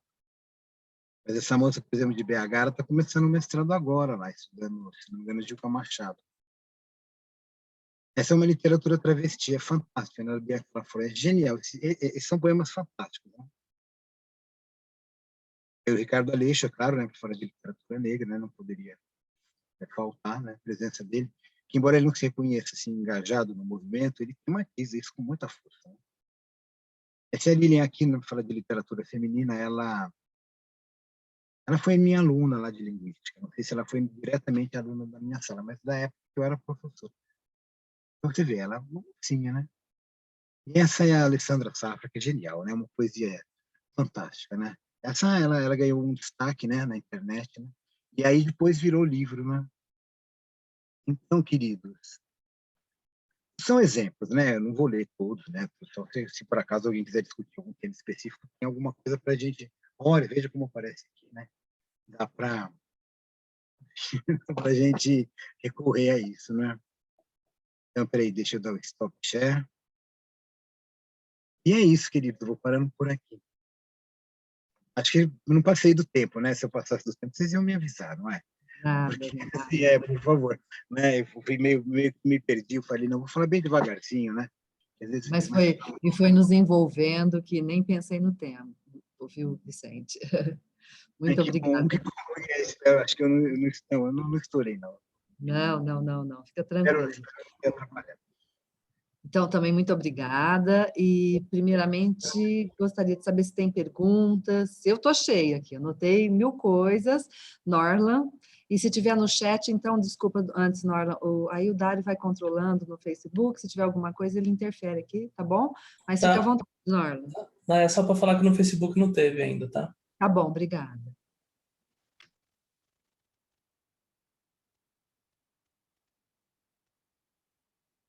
A gente não está te ouvindo, Norla. Eu estou online, tá? Eu só não estou minha imagem. Já já eu volto. Tá bom. Ainda não, Norla. Alô, alô? Agora sim. Esse problema a gente vai mexendo muito o headphone e aí dá alguns probleminhas. Primeiramente, agradecer a todos, né? Especialmente aos professores convidados, a professora Renata Massini e ao professor Vicente Pietroforte. E eu venho aqui exatamente para falar porque na UFSCar, ao fazer parte do programa de pós-graduação em transmídia, eu trouxe um projeto que se baseia exatamente num poema épico do Gonçalves de Magalhães, A Confederação dos Tamoios. E é uma animação. E sendo uma animação, a gente cria primeiro, né, um storyboard, criamos um projeto inicialmente para história em quadrinho, para ser HQ. E uma das grandes dificuldades que eu pensei inicialmente de produzir um projeto como esse foi por ser uma obra epopeica, né, um poema épico e epopeico, onde a linguagem que foi utilizada, né, é de um português arcaico, bastante arcaico, né, de 1856, e inicialmente o projeto era para tentar modernizar um pouco essa linguagem, trazendo à luz dos dias atuais, com nossa língua portuguesa mais contemporânea. No entanto, criar isso visualmente, né, para que jovens estudantes, né, o público de geral, pudesse entender aquele poema épico, né, a trama toda da Confederação dos Tamoios, e isso de maneira visual. E claro que, ao passar do tempo, né, o projeto foi um projeto inicialmente criado há 10 anos atrás, a internet não era o veículo, né, para ser passado. Mas, com o passar do tempo, a ideia de fazer um webcomics, né, uma HQ digital, se tornou cada vez mais forte, principalmente usando as plataformas como o Instagram, que já tem sido utilizado por alguns, né, cartunistas, por alguns historico-quadrinistas, né? E aí vem a minha dúvida: como ligar, quais seriam exatamente as estratégias viáveis, já que os professores já são muito mais experientes nessa trama, para tentar não fugir, não cair numa cilada, né? Não fugir de um desafio desse, porque eu acho que a ideia é também se transformar num produto digital de HQ, um graphic novel, né? No entanto, utilizando a sonoridade, utilizando esses elementos que a gente sabe que está no quadrinho, mas que possa ser utilizado num produto novo, um produto diferenciado, um produto inovador e ousado, né? Eu queria depois o contato dos professores para poder dialogar. Eu sei que uma conversa como essa, mas um bate-papo inicial poderia já ser bem-vindo agora. Será que falo eu um pouquinho, então? Tudo bom, Norlan? Obrigada pela pergunta. Eu acho que, como eu disse na fala, a internet é a vitrine, né? Então, basicamente, qualquer projeto como esse que você está colocando, que é super legal, inclusive eu te dou os parabéns já de início, né? A internet vai ser a vitrine. Agora, do ponto de vista das estratégias, eu acho que a coisa mais importante é você definir quem é o teu leitor de maneira bem específica, tá certo? Porque é aí que é no perfil do leitor que reside o caminho das pedras para as estratégias, entende? Então, o que me parece, às vezes, quando alguns projetos não dão muito certo na internet, me parece que não houve essa clareza do perfil do leitor na hora de pensar mesmo, na construção mesmo daquele objeto semiótico, né? Às vezes apela para um determinado tipo de público, mas também, quer dizer, quer abraçar o mundo e acaba não abraçando ninguém, entendeu o que eu quero dizer? Sabe? Então, eu acho que é mais ou menos isso. Agora, as webcomics, como eu disse, se você pensar no perfil de alguém que já é um leitor de HQ, as HQs, em geral, elas, como eu disse, né, elas modificaram muito pouco do ponto de vista da linguagem, da incorporação dos elementos da internet, como os elementos sonoros que você citou. Porque isso é aquilo que eu disse, desacelera a leitura. Você tem que ficar ali esperando o som acabar para você poder mudar para uma próxima. Você não é você não consegue gerir a sua agilidade, aquela velocidade da leitura, né? Porque esses elementos acabam impondo coerções, né? Você tem que esperar a fala acabar, né? Por exemplo. Então, é por isso que eu acho que teve tão pouca incorporação do ponto de vista da linguagem dos elementos de internet na linguagem dos quadrinhos, né? E agora, se você vai pensar para um público mais infantil, de repente, essa desaceleração que eu estou falando, né, que a incorporação dos elementos acaba trazendo, pode ser interessante, né? Pode ser um elemento de convite maior para aquele leitor mais infantil, infanto-juvenil, se interessar. Então, assim, falando de maneira geral, é isso. Desenha bem na sua cabeça com quem você está conversando quando você vai fazer essa adaptação. Eu acho que essa é o mote principal da minha resposta.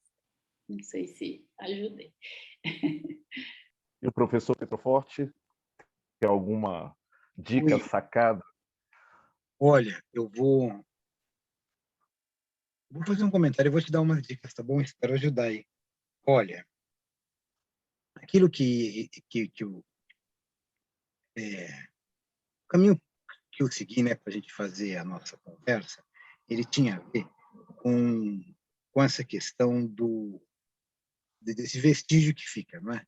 Da linguagem, na medida que você tem uma mídia nova, né, você se vale de uma mídia mais antiga, né, e como é que aquilo fica ali, não é? E como é que aquilo se constitui como linguagem, não é? E aí vem as questões, né? É necessário que isso aconteça? Talvez, não é? Mas é necessário que isso permaneça, não é? Que esse vestígio ele tem que ficar ali, não é? Ele é constitutivo ou ele é momentâneo, ele pode ser superado por uma outra forma de linguagem, né? Eu creio que essa questão do computador é uma linguagem, era uma coisa totalmente diferente do que é a televisão, do que é o teatro. Tem uma outra dinâmica, uma outra forma de relacionamento corporal, não é? Uma outra forma de você temporalizar essa questão, não é? É uma outra semiótica. E como é que você vai dar arte para isso, não é? Como é que a poesia entra ali? Como é que a história em quadrinhos entra ali, não é? Nós vamos fazer uma arte para a internet, é isso que nós vamos fazer, não é? O que seria esse webcom, não é? Enquanto um gênero, não é? E isso é a primeira coisa que eu acho que não fica muito claro, não é? Porque a impressão que eu tenho é que é realmente apenas um veículo para você mostrar um quadrinho que se pretende de papel. A própria linguagem, a própria formatação da página, a própria maneira, o desenho, é assim, né? Sabe, a impressão que eu tenho é que hoje mesmo eu comprei uns quadrinhos, chegou uns quadrinhos aí, lá do Alan Moore, aquele Prometeia, que saiu finalmente, voltou a sair o volume 1. Né? A hora que você abre aquilo, existe uma cor ali, né, que se perde aqui, a imagem, se perde totalmente. E aquela cor, aquela grafia ali, aquilo é pensado para ser daquele jeito, ela tem aquela técnica da impressão, né? Até que histórias antigas da Marvel, por exemplo, se você dá aquela ilusão de terceira dimensão, perde a graça.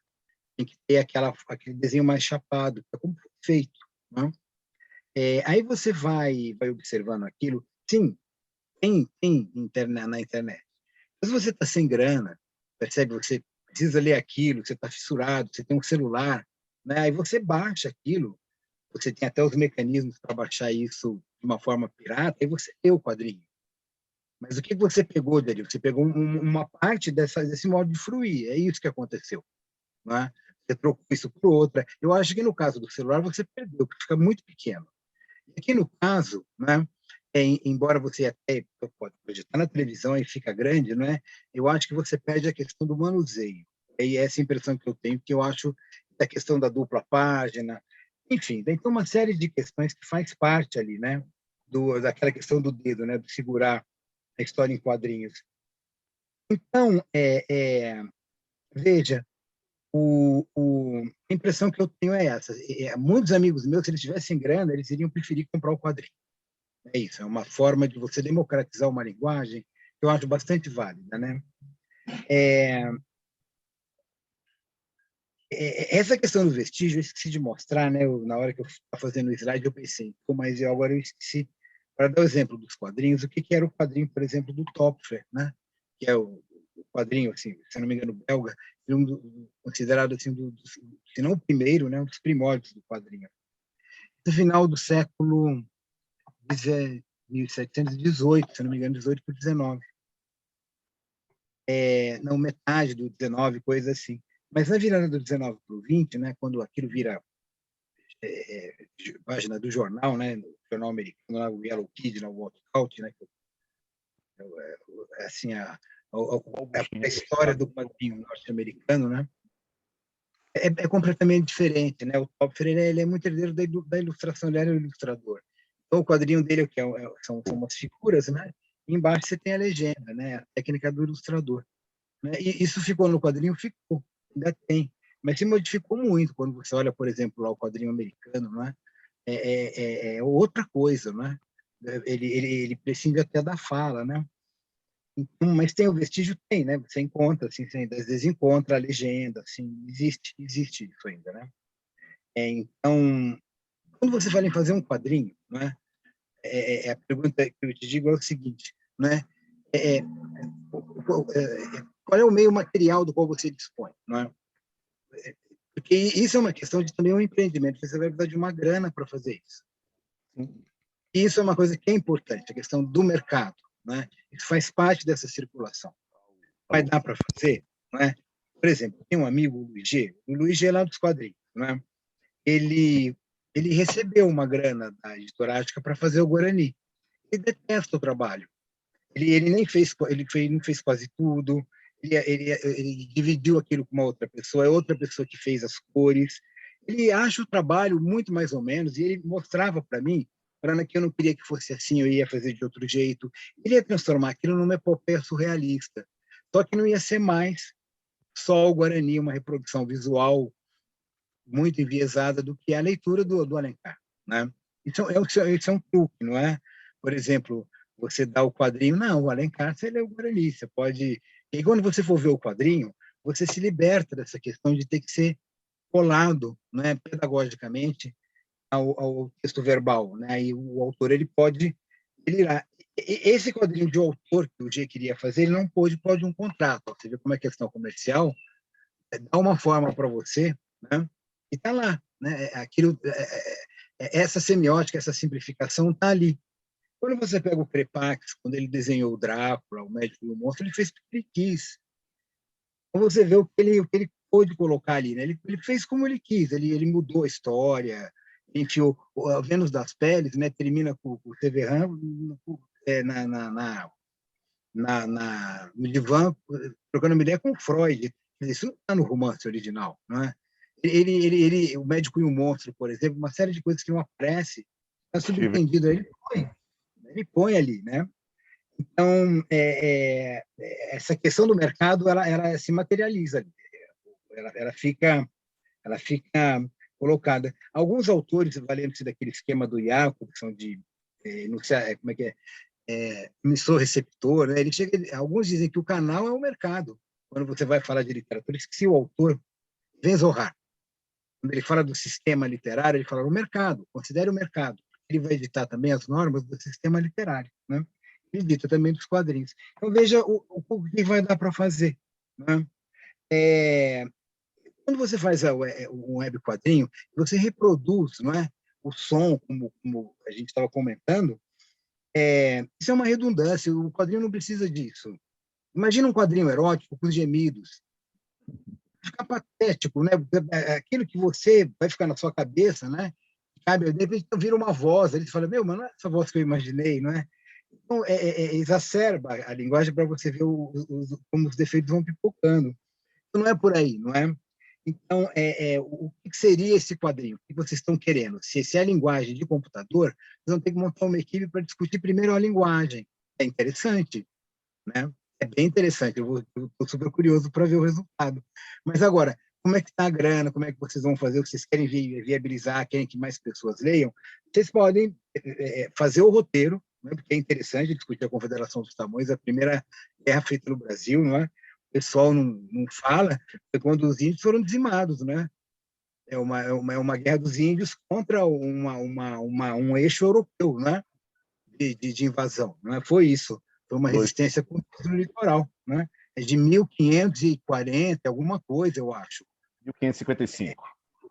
Você vê, ainda é da época, século XVI, né? Camões estava fazendo seus Lusíadas, e olha aqui o pessoal que estavam fazendo, né? Pode Enfim, mais na boca do inferno na Bahia, né? semeando o inferno aqui, né? Então, veja o que acontece. É claro, aí a discussão ela se desdobra, mas essa história é interessante. Eu acho que vale a pena ser contada. É uma história assim das vítimas, não é? De você tematizar, porque tal como está lá no Gonçalo de Magalhães, é um livro romântico, né? Eu nunca li. Primeira geração, né? Primeira geração, né? Tem uma coisa muito interessante que... Só para acabar, eu queria dar um último conselho. Eu acho Tá. que você devia pegar alguém que fizesse um desenho legal, né? Sim, Uma equipe, desenho, faz um quadrinho e já entra numa catarse. Entra na catarse, pede uma grana, faz o quadrinho e depois vai vendo como é que isso pode se desdobrar. Esse é o conselho que eu daria. sim. Obrigada, Vicente. Isso mecanicamente. Era essa a ideia. Agora eu passo a palavra. Obrigada. Ó, nós temos aqui uma pergunta para a Renata, duas, na verdade, Renata.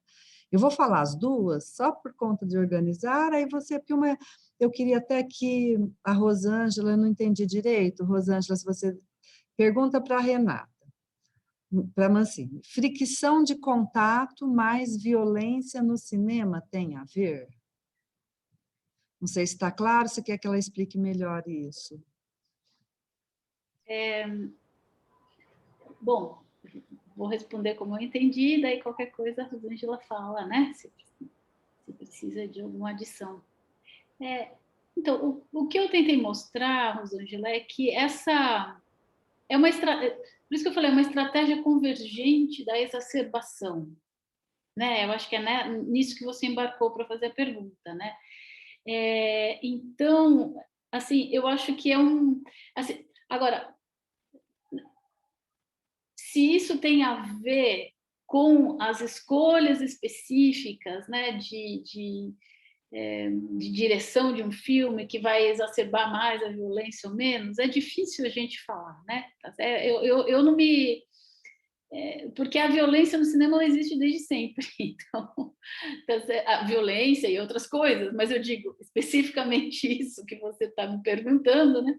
Sempre existiu e sempre existirá, né? Então, eu acho que fazer essa correlação direta precisaria de um pouco mais de dados para ver se, né, não seria até uma coisa interessante, né, de se estudar, né, se há realmente um aumento, se você pensar do ponto de vista estatístico, né, e cinema também é uma coisa bem abrangente. A gente está falando do quê? De cinema de Hollywood, de cinema iraniano, de cinema, né? É uma coisa que precisaria refinar um pouco para a gente tentar seguir esse caminho das pedras do raciocínio. Mas, de todo modo, se a gente pegar, por exemplo, o cinema hollywoodiano, né, que tem grande penetração e tudo mais, seria uma coisa de se procurar, né, se há estatisticamente um aumento, e daí sim, se esse aumento estaria seguindo essa onda que eu estou tentando descrever aqui, que é uma onda de exacerbação, ou se o que tem aí é aquilo que sempre teve, naquele patamar que sempre houve, da variabilidade das temáticas mesmo, né, dos diferentes filmes, né? Então, mais ou menos isso. Obrigada, professora. Tem um outro tema que estou percebendo que está bastante comum nas redes, que é sobre literatura do fim do mundo. Ou seja, é um tema catástrofe, utópico. Não sei se você tem notado isso, até um grupo de pesquisa eu entrei para discutir isso, que eu achei tão interessante, né? Literatura após o fim do mundo, ou seja, o que seremos nós depois de tantas catástrofes? A senhora tem uma coisa para dizer? Esse tipo de literatura? Não, só aí sim eu acho que só segue essa tendência, né? Porque parece que o que nos engaja, né, Rosângela, são essas coisas que eu estou chamando de tonificadas, né? Então são essas temáticas tonificadas, são essas temáticas ou essas abordagens mais exacerbadas das coisas. Então, nesse sentido, Porque isso não tem uma tradição já. É por isso que no cinema, você vai falar, poxa, mas no cinema não é... Mas é que no cinema já tem uma tradição, então eu não sei se dá para a gente ligar, mas nesse caso, assim, o aparecimento preferencial desse tipo de temáticas, aí eu acho que segue um fluxo mesmo, né? Esse fluxo da exacerbação, né? Que entra nessa lógica do sentir e reagir, que eu tentei falar muito rapidamente para vocês, né? Eu tenho um artigo inteiro que daí vai mais especificamente dentro da semiótica, da visão da semiótica, mas que é isso, a gente precisa de textos que suscitem uma reação passional, um susto, um espanto,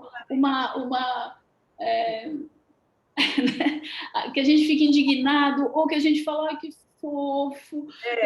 Né? A gente sempre está reagindo dessa maneira, então todas as coisas que suscitam essa reação, que eu estou chamando de reação sensível, é privilegiado do ponto de vista da circulação, elas circulam mais, tá certo? E foi o que eu tentei mostrar, que até os algoritmos fazem essa triagem, né? Fazem essa peneira de uma circulação preferencial desses conteúdos exacerbados, né? Seja exacerbados negativamente ou positivamente, mas exacerbados, né? Então, aí eu acho que, nesse caso, vem numa onda, porque passou a ser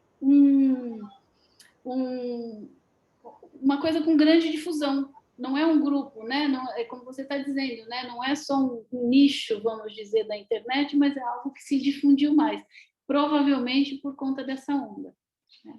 Acho que é Obrigada, isso. Renata, obrigada. Olha, tem mais uma específica para você. Então, boa tarde, esta veio da Bruna. Boa tarde, obrigada pelas apresentações. Gostaria de fazer uma pergunta para a professora Renata Mancini sobre os webtoons e quadrinhos adaptados para redes como Instagram.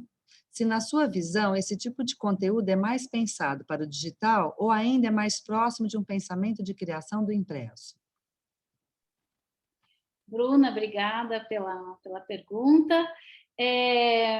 Então, aí a gente já começa a passar por uma outra discussão, que eu acho também super legal, que é o meu tema atual de projeto de pesquisa, que é a hibridização de linguagens. E que, de alguma maneira, o Antônio falou um pouco, né? O Vicente falou um pouco quando ele fala desses vestígios de uma linguagem na outra, né? E, então, assim, os webtoons, por exemplo, né? Eles já são, de certa forma, já são pensados para o digital. Nesse sentido, eu concordo com você, que eu acho que você fez a pergunta já imaginando, né, já pensando nisso, né? Mas,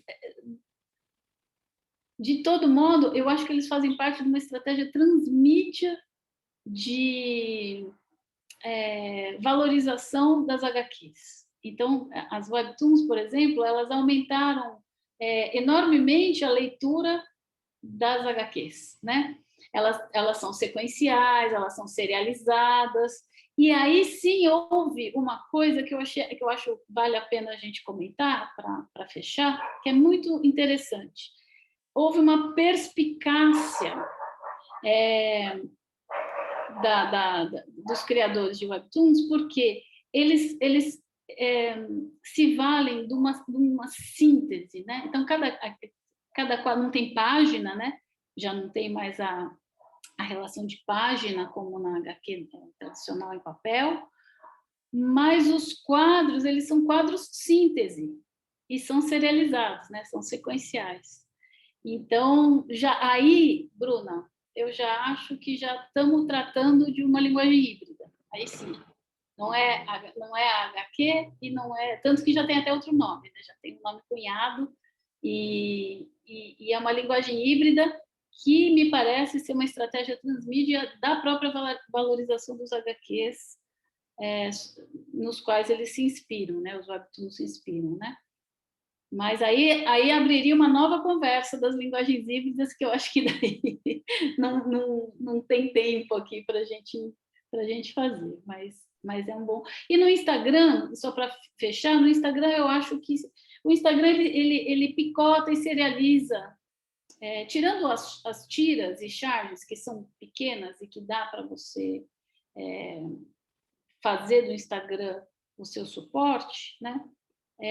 As HQs daí eu acho que não, aí realmente entra naquilo que eu estava comentando, é só uma vitrine mesmo, né? Acho que espero ter respondido. Estou tentando fazer rapidamente. Obrigada, Rê. Obrigada. Bom, o Norland deixou os contatos dele. Tem uma pergunta do Face, que acho que serve para os dois, da Carla Leite. Há uns 15 anos, eu me lembro que se falava muito nas fanfics, ficções feitas por fãs que imaginavam capítulos dos seus seriados preferidos. Isso minguou? Tinha algum vigor literário?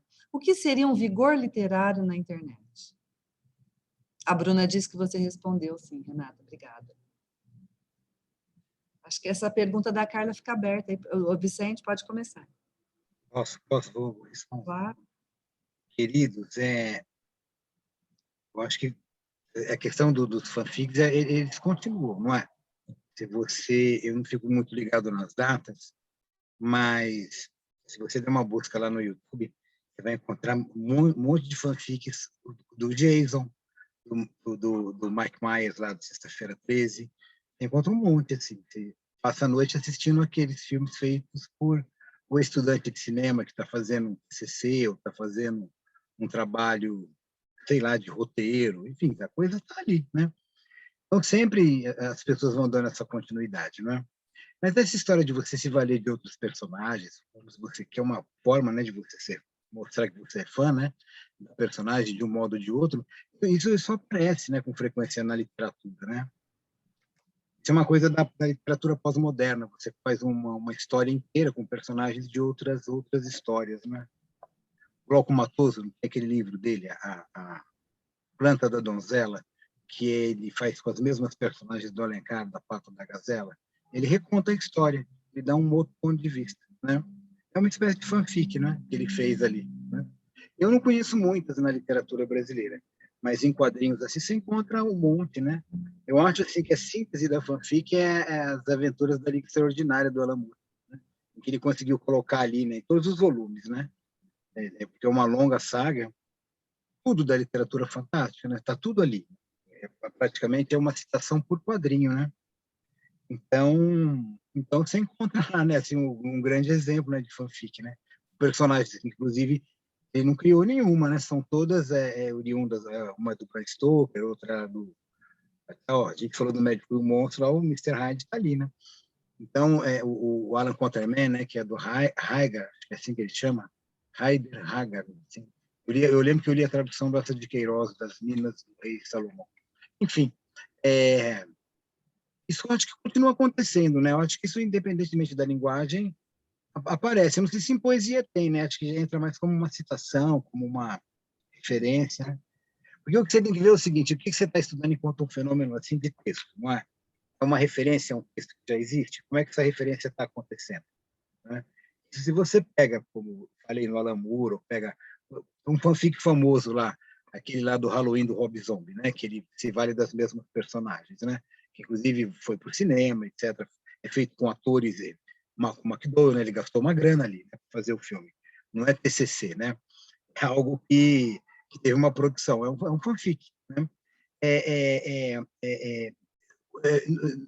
Ele se vale de um procedimento muito parecido com esse que eu comentei do Alan Moore, não é? É muito parecido. Mas como é que isso fica no quadrinho? Como é que isso fica no cinema, né? Como é que isso fica na linguagem que você está estudando, né? É aquilo que a Renata falou logo no começo, uma questão de nível, não é? Nível de linguagem que você está estudando, né? Qual é o procedimento que você está verificando, né? Mas isso não, acho que não mingou, não. Acho que continua, não é? Ela completa falando assim que será que a Renata poderia falar do que se chamava tweet literatura, literatura de 140 caracteres? A literatura do Twitter, né? Tá. Eu só endossando isso que o Vicente falou, as fanfics, só para que a outra pergunta tinha vindo para os dois, né? eu endosso isso que o Vicente falou, elas existem muito, e o vigor literário, eu acho que o vigor literário é a capacidade de penetração de uma obra literária, sabe? De penetração de maneira bastante ampla, né? Eu quero dizer essa penetração de uma maneira bastante ampla, que as pessoas falarem sobre isso, as pessoas inventarem em cima da obra, as pessoas, né, fazendo, quando fazem essa obra circular, e as fanfics certamente são o caso. Por exemplo, em adaptações de obras literárias para quadrinhos, as obras literárias passam a ganhar um novo vigor quando os quadrinhos passam a se estabelecer nesses grupos, né? Nesses grupos e etc. Era só para dar uma resposta rápida àquela pergunta prévia. Agora, sobre a literatura de 140, a Twitter literatura, né? De 140 caracteres. Essa eu acho, de novo, é a Bruna de novo que fez? Não, Carla, né? É a Carla.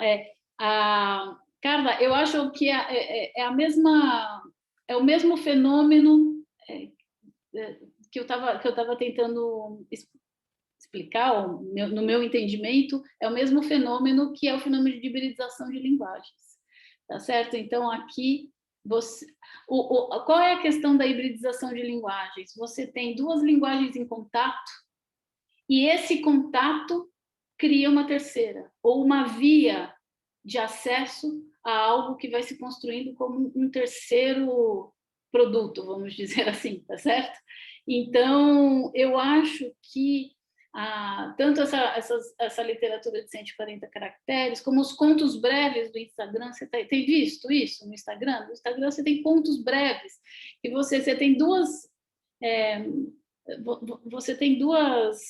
uma postagem com duas faces, e aí o conto começa na primeira e termina na segunda, né? Você rola aquela coisa e termina na segunda. Então, eu acho que são fenômenos aí, se isso vai se estabelecer como um novo gênero literário ou não, aí só o tempo dirá, tá certo?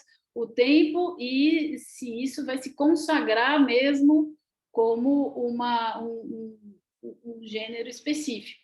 Mas, de todo modo, enquanto processo, enquanto fenômeno, eu acho que dá na mesma. É um fenômeno de hibridização de linguagens. Então, daí você não... como você tem coisas em contato, formando uma terceira, como é que você analisa isso? Você tenta mapear características das linguagens em contato e ver o que sobra nessa terceira de uma e de outra. Tá certo? Por que a gente fala de algo com 140 caracteres e a gente chama de literatura? O que tem ali do ponto de vista da estrutura, da estratégia enunciativa, para a gente chamar algo tão sumário de literatura? E por que não também? Tá certo? Eu só estou fazendo essas perguntas provocativas, né, para tentar, sem muita metalinguagem, falar disso que é um caminho de análise que tem que ser para todos esses processos de hibridização. Você tem que foi o que eu tentei fazer com os quadrinhos. Você tem que identificar as características que dão identidade para as duas ou mais linguagens em contato e ver o que sobrou delas naquela terceira via que está se formando desse contato, né? Então, essas coisas são aquelas coisas que isso do ponto de vista, isso que eu acabei de falar, do ponto de vista da análise do texto em si, do nível do texto enunciado. Do ponto de vista da prática, eu acho que que é um ponto, né, maior, a circulação, o uso, a penetração e etc., é a prática que vai consagrar esse novo produto ou não. Então, são dois níveis de análise que se complementam e que se constituem ao mesmo tempo. O que eu quero só dizer é que a gente não pode, em nome disso, confundi-los, tá certo? Quando eu estou analisando esse novo produto que se constrói a partir do contato entre duas linguagens, eu tenho que analisar ali o micro, né? Aquilo que eu estava dizendo. Como eu tentei mostrar, né? Quando uma linguagem vai para a internet, ela desacelera, mas a internet como um todo acelera. Como é que é isso? Tá certo? Então, é mais ou menos isso. Em suma, eu acho que é um processo de hibridização de linguagens que está se dando ali. Muito bem, Renata. Bruna, Carla, aqui está no Face, a Bruna escreveu aqui, que eu acho que você não vê, que ainda existem muitos sites de fanfics, milhares de publicações, então você tem aí um campo muito vasto, não é?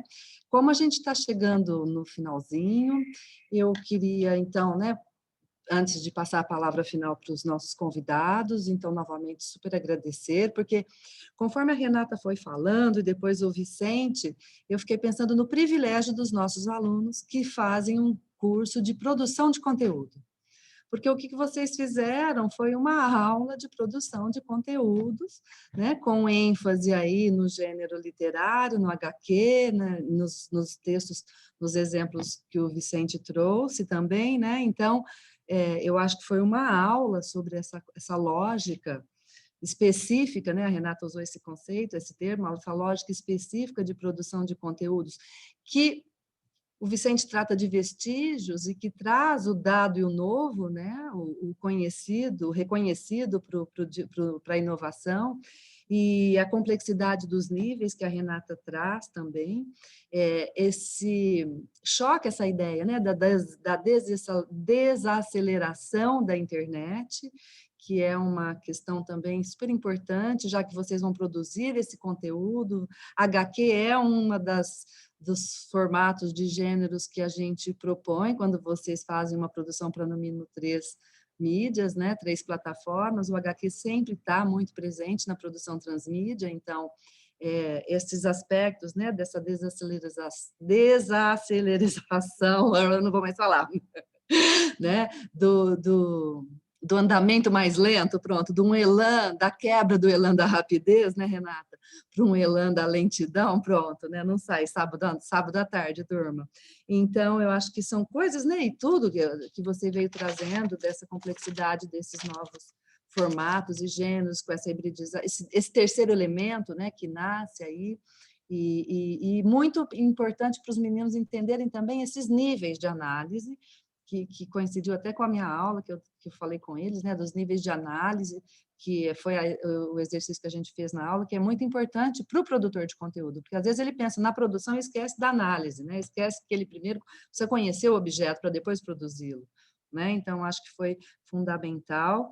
E o Vicente trabalhando aí, primeiro que depois eu quero ver devagarzinho todas as dicas, não sei se vocês perceberam, o repertório que ele trouxe para a gente dessa literatura contemporânea, né, que tem aí, então, vamos ter que olhar de novo, Vicente, porque são dicas, com certeza, o leitor incrível que você é, tenho certeza que essas sugestões, esses exemplos, são sugestões de leitura para a gente, para o nosso repertório incrível, né? E essa história de novo, né? A palavra tradução, seja tradução transmídia, como eu uso, tradução intersemiótica, a tradução é a palavra, né? Que vem desde sempre, por coincidência eu tenho aqui, né? Porque eu amo o Batman, então eu estava usando esses dias na aula, né? A tradução intersemiótica, a tradução de um texto para o outro, de um gênero para o outro, de uma mídia para outra, não é de hoje, e o percurso que o Vicente foi mostrando ficou perfeito também, para nós entendermos, né, essas complementariedades de uma mídia para outra. Adorei a história o meio e a massagem, né, que tem a ver com a dimensão estésica também, que a Renata falou, do sensível, então foi um casamento aí muito incrível, e gostei também, acho que para os alunos, para todos nós, né, esses grandes temas da literatura contemporânea, que fechou bem, que também é um aspecto da gente considerar muito na hora de produção de conteúdo, não é? E que são esses temas recorrentes, seja no impresso, seja no digital, né, e nos diferentes gêneros e formatos, porque você tem HQ com esses temas, você tem, né, vários gêneros que estão trabalhando com a literatura negra, com a queer e com o empoderamento feminino. Então, enfim, é só para tentar arrematar, porque eu acho que são muitas informações, nós vamos assistir de novo essa live, porque realmente trouxe uma quantidade de informação e de conteúdo aí muito precioso para nós. De novo, 1000 vezes obrigada. Que bom vê-los, que falta faz nossos encontros presenciais, né? O nosso grupo de semiótica é muito bom nesse parte, principalmente para os jantares, os vinhos, né? As festas após, né? Os nossos debates sempre rendem muito, que saudade de todos. E poder compartilhar os meus 2 grupos, né? O Gêmeos e os grupos de semiótica aqui convergindo, né? Nessa transmídia, nessa sociedade convergente e complementar, né? E interdisciplinar. Né, disciplinar, que é o nosso caso. E aí eu passo a palavra para vocês 2, se quiserem fechar alguma coisa. Não sei se o professor João também depois quer falar alguma coisa, mas está com vocês. Obrigada. Eu só quero agradecer mais uma vez essa oportunidade, foi um prazer. Nayá fez um arremate super bonito e concordo com você, Nayá. Estou com muita saudade também dessa parte presencial, mas que vai voltar. Daqui a pouquinho a gente vai fazer tudo isso presencial, com os jantares e tudo mais. Mas, de todo modo, agradeço aos que fizeram perguntas e ao prazer de dividir esse tempo com vocês todos. Vicente, há muito tempo eu também não via. Então, muito obrigada por essa oportunidade. Um abraço a todos. Só tenho a agradecer. Obrigado, Renata, Vicente. Foi uma aula, Rosângela, todo mundo que está aqui. Foi uma aula, né? Muito bacana. Vamos ter que rever essa aula. Foi proveitosíssima. Obrigado, gente. Eu queria fazer uma sugestão, professor João. O tema de literatura online, eu acredito que é um tema pouco explorado ainda. Então, uma sugestão, um evento para a gente realizar com os nossos projetos, ou não, para a discussão dessa literatura e linguagem online. Acho que é só uma sugestão. Muito obrigada pela atenção de todos. Vicente, quer falar alguma coisa? Eu quero terminar só agradecendo o convite, dizendo que foi bastante prazeroso aqui encontrar com a Renata, né? Faz tempo que a gente não se encontra, com a própria Nayá, a gente faz tempo que a gente não se fala também, né? E foi um enorme prazer, né, conhecer todos vocês e foi um cair da noite bem agradável. Foi um prazer estar aqui conversando com vocês.